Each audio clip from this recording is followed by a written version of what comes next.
जहां पर भी चतुराई, हाजिर जवाबी और बुद्धिमत्ता की बात आती है तो बीरबल का नाम जरूर लिया जाता है। बादशाह अकबर और बीरबल की जुगलबंदी के किस्से सभी जगह फैले हुए हैं। बादशाह अकबर के नवरत्नों में बीरबल को सबसे अनमोल रत्न।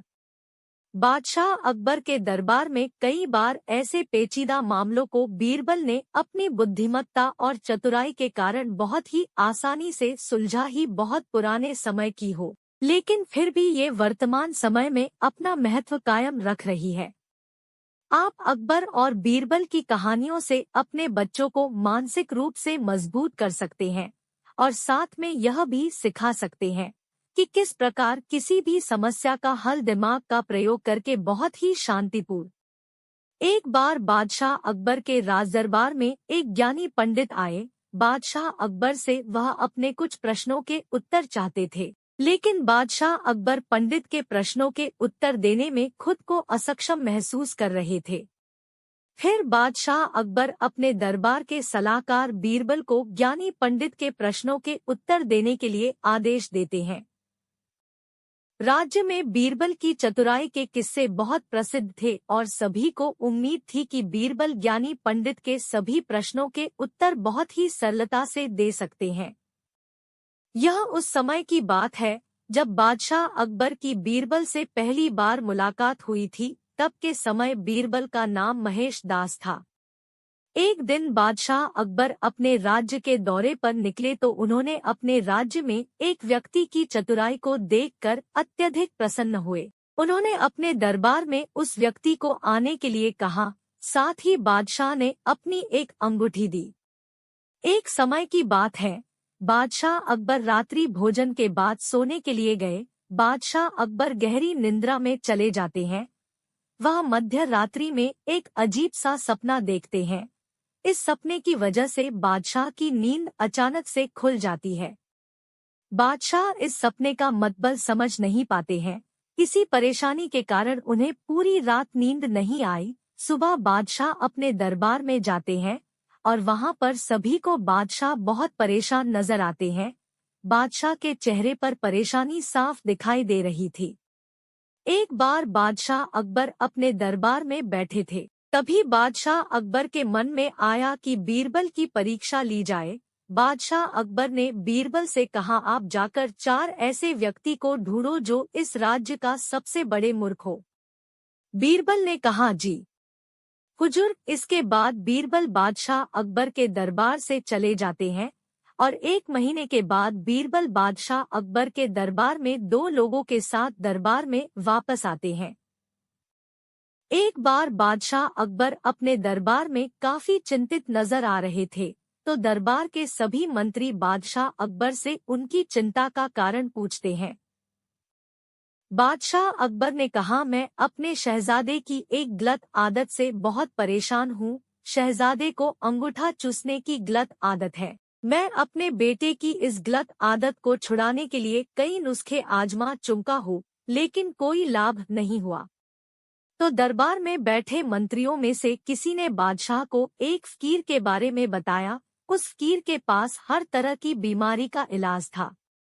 बादशाह अकबर के अपने दरबार में बीरबल सबसे अधिक प्रिय था, जिसके कारण दरबार के सभी लोग बीरबल से ईर्ष्या करते थे, लेकिन बीरबल अपनी चतुराई से सभी को चुप करा देता था। बादशाह के दरबार में एक दरबारी था जिसका नाम ख्वाजा साहिब था। ख्वाजा साहिब अपने आप को अत्यधिक बुद्धिमान मानते थे। बीरबल को ख्वाजा साहिब मूर्ख समझते थे। ख्वाजा साहिब बीरबल को बादशाह अकबर के सामने मूर्ख साबित करना चाहते थे। बादशाह अकबर के महल में बहुत ही कीमती एवं सजावटी वस्तुएं रखी थी, लेकिन बादशाह के दिल के सबसे करीब एक फूलदान था जो उनका बहुत ही पसंदीदा था। एक सुबह की बात है, जब सफाई कर्मी से उस गुलदस्ते की सफाई करते वक्त उससे महाराज अकबर का पसंदीदा फूलदान टूट गया। लेकिन जब बादशाह अकबर अपने महल में टहलने के लिए निकले तो उन्होंने अपने पसंदीदा फूलदान को अपनी जगह पर ना पाकर अपने दरबारी से अपने पसंदीदा फूलदान के बारे में पूछा कि यहाँ पर जो फूलदान पड़े थे वो कहाँ। एक समय की बात है, बादशाह अकबर के दरबार में एक दिन बीरबल उपस्थित नहीं थे। बीरबल को उपस्थित नहीं देख राज दरबार के सभी दरबारी बादशाह अकबर से बीरबल की बुराई कर रहे थे। सभी बादशाह अकबर को बीरबल के खिलाफ बोल रहे थे। बादशाह अकबर से सभी दरबारियों ने कहा, आप हमें भी मौके दे। आपने बीरबल को कुछ ज्यादा ही मान दे दी। पूरी कहानी पढ़े। कौवों की संख्या, अकबर बीरबल की कहानी। कौवों की संख्या, अकबर बीरबल की कहानी। एक बार बादशाह अकबर और बीरबल राजमहल के बगीचे में टहल रहे थे। उस दिन बहुत ही सुंदर मौसम था। बगीचे में कई तरह के फूल और एक तालाब थी। बगीचे में कई तरह के पक्षी भी चहक रहे थे। बादशाह अकबर और बीरबल को बगीचे में इन सारे नज़ारे को देखकर बहुत अच्छा महसूस हो रहा था। बादशाह अकबर पक्षियों की आवाज को सुनकर उनके मन में एक सवाल आया। बादशाह अकबर ने बीरबल से कहा कि हमारे राज्य में कुल कितने कौवे होंगे। पूरी कहानी पढ़े। उम्र बढ़ाने वाला पेड़, अकबर बीरबल की कहानी। उम्र बढ़ाने वाला पेड़, अकबर बीरबल की कहानी। एक बार की बात है जब बादशाह अकबर अपने साम्राज्य की उन्नति और विकास के लिए पूरे देश में चर्चित में थे। बादशाह अकबर के दरबार के नवरत्नों की तारीफ तो पूरे देश में हो रही थी। उसी समय तुर्किस्तान के बादशाह को बादशाह अकबर की प्रसिद्धि से जलन हो रही थी। तुर्किस्तान के बादशाह ने बादशाह अकबर को नीचा दिखाने के लिए एक योजना बनाई। तुर्किस्तान के बादशाह ने अपने कुछ दूतों और सिपाहियों को एक संदेश पत्र देकर बादशाह अकबर के दरबार में भेजा। पूरी कहानी पढ़े। असली माँ कौन? अकबर बीरबल की कहानी। असली माँ कौन? अकबर बीरबल की कहानी। बहुत पुरानी बात है। एक राजा था जिनका नाम शहंशाह अकबर था। एक दिन उनके दरबार में दो महिलाएं रोते हुए पहुंची। उनके पास 1 साल का छोटा सा सुंदर बच्चा था। दोनों महिलाएं एक ही बच्चे के लिए एक दूसरे से लड़ाई कर रही थी। एक महिला बोल रही थी, मैं इस बच्चे की असली माँ हूँ, तो दूसरी महिला भी बोल रही थी, मैं इस बच्चे की असली माँ हूँ। पूरी कहानी पढ़े। बीरबल की स्वर्ग यात्रा, अकबर बीरबल की कहानी।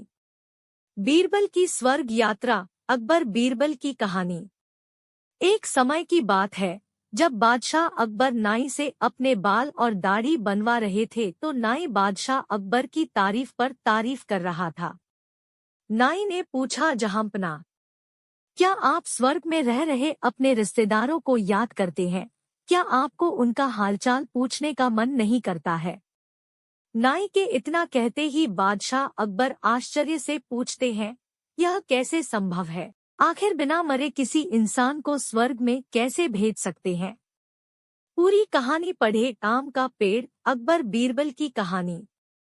आम का पेड़, अकबर बीरबल की कहानी। एक बार बादशाह अकबर के दरबार में 2 भाई राम और श्याम आए। आम के पेड़ का मालिक होने के लिए दोनों भाई आपस में लड़ रहे थे। राम ने कहा, बादशाह, मैंने आम का पेड़ लगाया है। श्याम ने कहा, बादशाह, मैंने भी आम का पेड़ लगाया है। अब आम के पेड़ पर आम आ गया तो राम मेरे आम के पेड़ को छीनना चाहता है। बादशाह अकबर के दरबार में भी दोनों भाई एक दूसरे लड़ने लगे। बादशाह अकबर को यह साबित करने का सुझाव भी नहीं मिला कि दोनों में से कौन आम के पेड़ का असली मालिक है।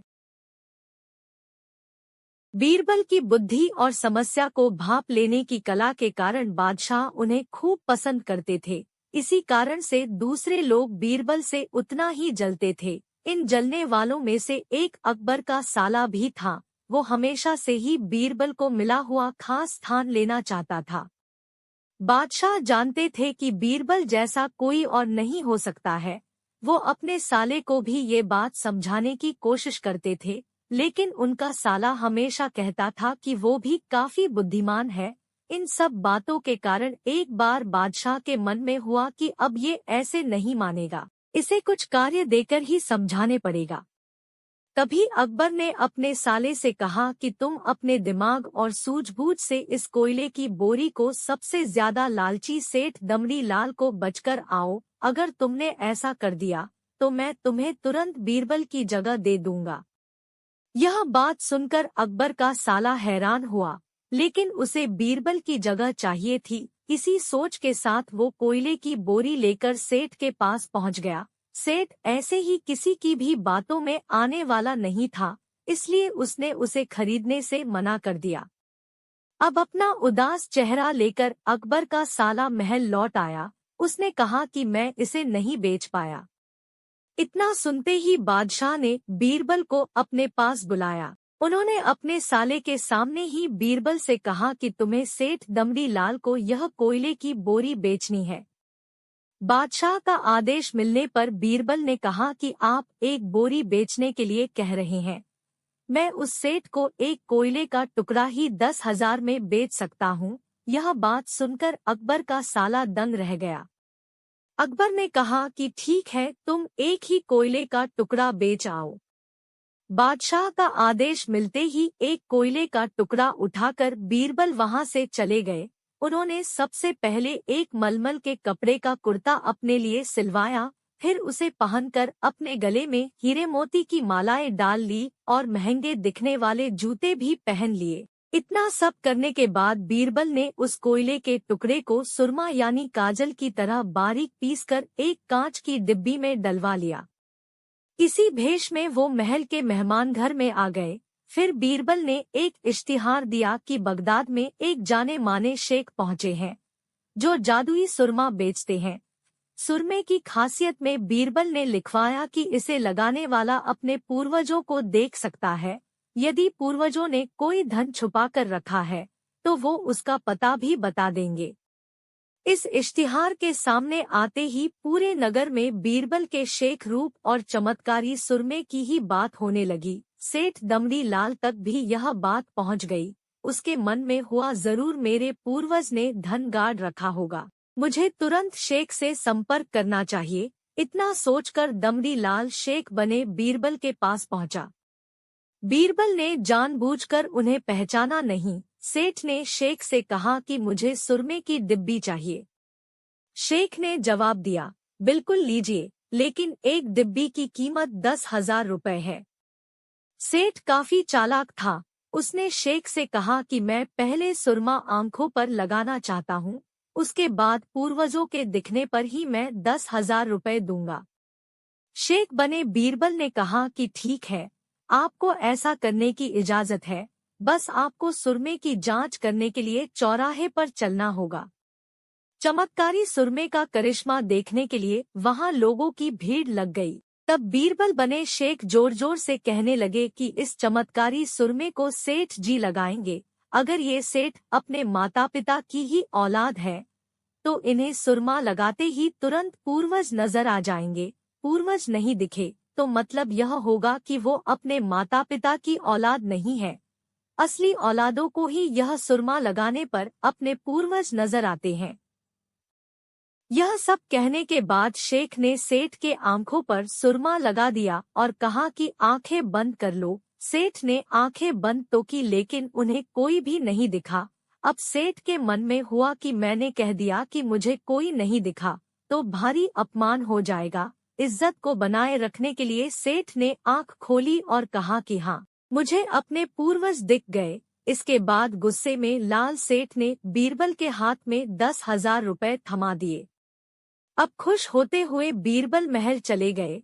उन्होंने कहा कि लीजिए बादशाह, एक कोयले के 10,000 रुपए, और सारा किस्सा सुना दिया। यह देखते ही बादशाह का साला मुंह बनाकर महल से चला गया। उसके बाद से उसने कभी भी बीरबल की जगह लेने की बात अकबर से नहीं की। कहानी से सीख, किसी से ईर्ष्या नहीं करनी चाहिए और अपनी काबिलियत को साबित करने के लिए बुद्धि का उपयोग करना जरूरी है। आप भी अकबर और बीरबल की कहानी, अकबर बीरबल की कहानी को पढ़ना चाहते हैं? अकबर बीरबल की कहानियाँ काफी ज्यादा पढ़ी जाती है। आज भी काफी मन के साथ पढ़ा जाता है। हमारे लिए, आपके लिए कुछ अच्छी अकबर और बीरबल की कहानी, अकबर बीरबल की कहानी लिखी है। इसे पढ़कर आपको बहुत मजा आने वाला है। यह कहानी भी पढ़े। ज्ञान की कहानी। रूस को बिना वोटे बीरबल ने छोटा किया। एक बार की बात है, बादशाह अकबर ने जमीन पर एक लंबे सी पत्थर को निकाला। इसके बाद हजरत ने बीरबल से कहा, बीरबल क्या तुम्हारा यह रूढ़ी छोटा हो सकता है? बिना इस रुझान को लिखी से मिटाए। इस पर बीरबल ने कहा, जी हुजूर, मैं ऐसा करने की कोशिश जरूर करूँगा। बीरबल ने रूढ़िवादिता के पास ही एक और रूढ़ी खींची। जिस रूढ़ी को बीरबल ने निकाला था उसमें बादशाह अकबर के रुतबे काफी लंबे थे। इसके बाद बीरबल ने अकबर से कहा, देखो तुम्हारे मैंने खींची हुई रूढ़ियों को उसके बिना छोटा कर दिया। यह देखकर बादशाह अकबर बहुत खुश हुए। उन्होंने बीरबल को कई उपहार भी दिए। यह भी पढ़े, हिंदी पहेलियां उत्तर के साथ। बीरबल की बुद्धि का माप। एक बार बीरबल बीमार पड़ गए। बुखार के कारण बीरबल के शरीर में बहुत पीड़ा हो रही थी। बीमार होने के कारण बीरबल कई दिनों से दरबार में नहीं आ पा रहे थे। समकालीन लेकर बादशाह अकबर भी बहुत परेशान थे। वह हर रोज दरबार में बीरबल का इंतजार कर रहे थे। बादशाह अकबर बीरबल से बहुत प्यार करते थे। एक दिन वह खुद ही बीरबल के घर जा पहुंचे। जब बादशाह अकबर बीरबल के घर गए तो उन्होंने देखा कि बीरबल एक खटिया बिस्तर पर सो रहा है। बादशाह के आने पर बीरबल की आंख खुल गई। उन्होंने बादशाह को बैठाया। उसी बीरबल को शौचालय जाना पड़ा। बीरबल बादशाह शौचालय छोड़कर चले गए। बदतमीज अकबर ने सोचे, शायद किसी बीमारी की वजह से बीरबल का दिमाग खराब नहीं हुआ है, उनकी बुद्धि पर कोई असर हुआ या फिर नहीं। दर्शकों के लिए अकबर बादशाह ने अपने नौकर से कहा, बीरबल के खटिया के पैरों के नीचे कागज के टुकड़े लगाए दो। नौकर ने ऐसा ही किया।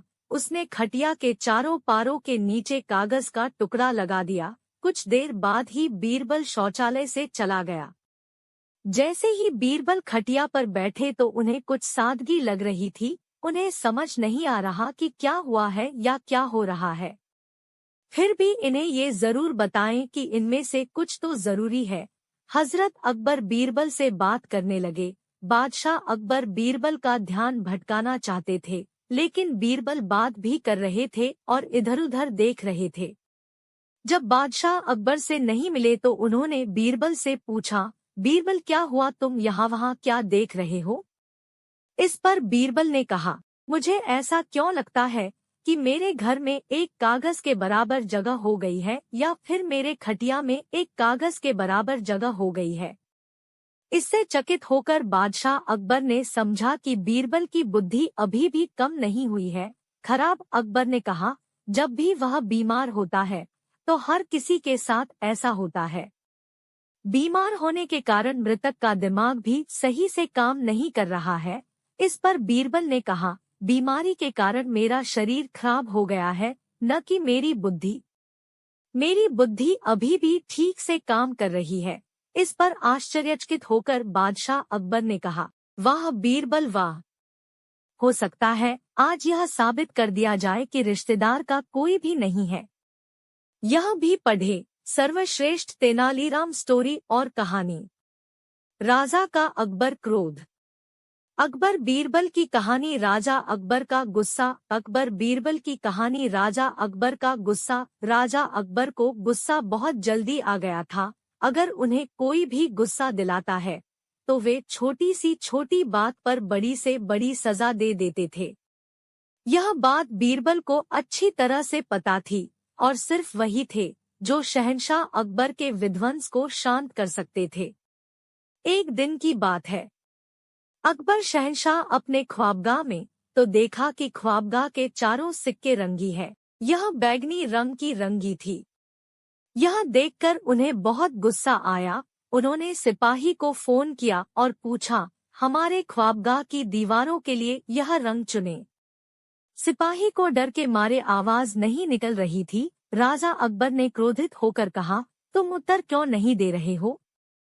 सुरक्षा बलों को लफ्ज नहीं मिल रहे हैं। सिपाही ने भिक्षुक से कहा, जहांपना, माफी चाहता हूँ, यह रंग आपने ही चुना था। राजा अकबर बोले, विवाह यह जुर्रात। हमें ऐसा रंग कभी भी पसंद नहीं आ सकता और हम उससे इस तरह की बात कैसे कर सकते हैं। अन्यत्र जाओ और लेकर आओ। यह कौन है रंगी रंगी? सिपाही चला गया। कुछ देर बाद सिपाही उस आदमी को लेकर आया। रंग करने वाले ने अकबर बादशाह को मस्जिद दी। राजा अकबर बोले, तो आ गए तुम? उस आदमी ने कहा, जहांपनाह, कुछ गलत हुआ क्या? अगर मेरी कुछ गलती हुई है तो मैं उसे रेलवे सुधार देता हूँ। खराब अकबर बोले, ब्लूटूथ, हमारे ख्वाबगाह के तुम दीवारों के रंग बिरंगे तार कैसे बदल सकते हो? बताओ, हम जानना चाहते हैं। वह आदमी सचिवालय स्थित बोला, जहां अगर आपको यह रंग अब पसंद नहीं है तो मैं इसे रात भर काम करके बदल दूंगा। बादशाह अकबर बोले, हमें यह रंग बिल्कुल पसंद नहीं है। यह रंग बिल्कुल घटिया है। हमें इस तरह का गुस्सा कभी नहीं आता अगर तुम हमारी बात मान लो और सही रंग का इस्तेमाल करो। वह आदमी बोलता है, माफी चाहता है। बादशाह बोले, दादा दादी से कुछ नहीं होता। अपने तुम सारे रंग लेकर आओ और इनमें से एक रंग को मैं पसंद करूंगा। वह आदमी बादशाह अकबर डेकॉक चला गया। कुछ देर बाद वह अपने सारे रंग का मटका लेकर आ गई। जहांपनाह अकबर ने सारे रंग को देखा, शामिल से हरे रंग को पसंद किया। जहांपनाह अकबर ने उस आदमी से कहा, इस बार कोई गलती नहीं होनी चाहिए, पुराने रंग में रंगा हुआ पेय पदार्थ का ऑर्डर दे दे। वह आदमी काफी डर गया। उन्होंने कहा, ठीक है हुजूर, कोई गलती नहीं होगी। वह आदमी सारी रात मेहनत करता रहा। पुराने रंग को प्राथमिकता दी गई और नए राम को लगाया गया। अगले दिन राजा अकबर फिर से ख्वाबगाह में आ गए। वे और अधिक क्रोधित हो गए। उन्होंने सिपाहियों को बुलाया और कहा कि उस रंगरेज को लेकर आओ। सिपाही चला गया। कुछ देर बाद वह अपने साथ फिर से उस कलररेज को लेकर आया जो दीवारों को रंगने लगा था। वह रंगरेज मठाधीश आए और राजा अकबर को स्मारक दी। राजा अकबर ने कहा, जाओ और अपना सारा रंग लेकर आओ। आज जब तुम अपने रंग को पी लोगे तो फिर ऐसी गलती नहीं करोगे। वह रंगरेज पवित्र महल से बाहर निकला। उनका साक्षात्कार बीरबल से हुई। बीरबल ने उसे देखा तो वह बहुत डर गया। तो बीरबल ने अपने डर का कारण पूछा। इस पर उन्होंने रंगरेज ने बीरबल से सारी बात बताई। इस पर बीरबल ने कुछ देर से सोचा और कहा, यह वक्ता जहां पर काफी टूटे हुए हैं, और अगर उन्होंने पहले ही कहा है तो वह अपने रंग पीने को जरूर कहें। लेकिन तुम डरो मत, जैसा कहता हूँ वैसा करो। इसके बाद बीरबल ने रंगरेज को अपनी योजना बताई। वह रंगरेज योजना सुनने के बाद बीरबल को मिला और अपना रंग लेकर आया। यहाँ बादशाह अकबर उस रंगरेज का बस्ते से इंतजार कर रहे थे। वह रंगरेज अपने सारे रंग लेकर अकबर बादशाह के पास पहुंचा। अकबर ने कहा, क्या मैंने इस हरे रंग के निर्माण को नहीं कहा था? वह रंगरेज बोला, जी हाँ जहांपनाह। बोले अकबर, तो यह रंग क्यों नहीं लगाया? कोई बात नहीं, मैं जानता हूँ कि यह रंग कैसे याद रहेगा। एक बार ये रंग पिलोगे तो हमेशा याद रहेगा। राजा अकबर ने फिर कहा, इसे रंग के मटके को पियो और जब तक हम छाया को न कहें तब तक तुम रंग को रखना। वह रंगरेज काफी ड्रेम किया गया, फिर भी उसने रंग के मटके को उठाया और पीने लगा। कुछ देर बाद अकबर बादशाह ने कहा, रुक जाओ। यह रंग भरने वाला हम सैन्य किले पर हमला नहीं करना चाहते हैं। हमें यह उम्मीद है कि अब मेरा अपना पाठ सीख जाएगा। हम चाहते हैं कि आप यह रंग लेकर इन दीवारों को रंग दो। रंगरेज बोला, जहांपनाह, अब कोई गलती नहीं होगी। ये कहाँ गया? वह रंगरेज चला गया। राजा अकबर ने इतना रंग पी लिया कि वह रंगरेज 2 से 3 दिन तक बीमार रहेगा तो रहेगा। अगले दिन जब अकबर ख्वाबगाह में गया तो उसने देखा कि वह कलररेज का काम कर रहा है। यह देखकर वह भौचक्का रह गया। इस पर अकबर ने रंगरेज से कहा, तुम तो आज पूरा काम खत्म करने वाले थे और अभी तक तो पुराना रंग भी नहीं उतारा है। जाओ अपना और रंग लेकर आओ। वह रंगरेज अकबर बादशाह को रियासत दी और रंगरेज को लेकर चला गया। महल के बाहर अरेस्ट पर रंगरेज ने एक सिपाही से पूछा, जनाब, अभी राजा बीरबल मुझसे कहाँ मिलेंगे? इस पर उस सिपाही ने कहा, रॉयल बाग में तलाशो, इस समय वह कहीं रहती है। वह रंगरेज बीरबल को ढूंढते हुए बीरबल के पास पहुंचे और बीरबल से सारी बात बताएं। बीरबल ने कहा, डरो मत, मैं जैसा कि पंखुड़ी वाला हूँ, जैसा दिखता हूँ वैसा करो। इसके बाद बीरबल ने अपनी योजना बताई। कुछ देर बाद उसने बादशाह अकबर के पास रंगरेज किया। वह बोला, हुजूर में सारा रंग लेकर आया हूँ। अकबर ने उस रंगरेज से कहा, आज मैं हथियारबंद सजा गठबंधन, अब तुम 2 रंगों को पियोगे। वह कलरेज ड्रेस और एक मटके के रंग को था।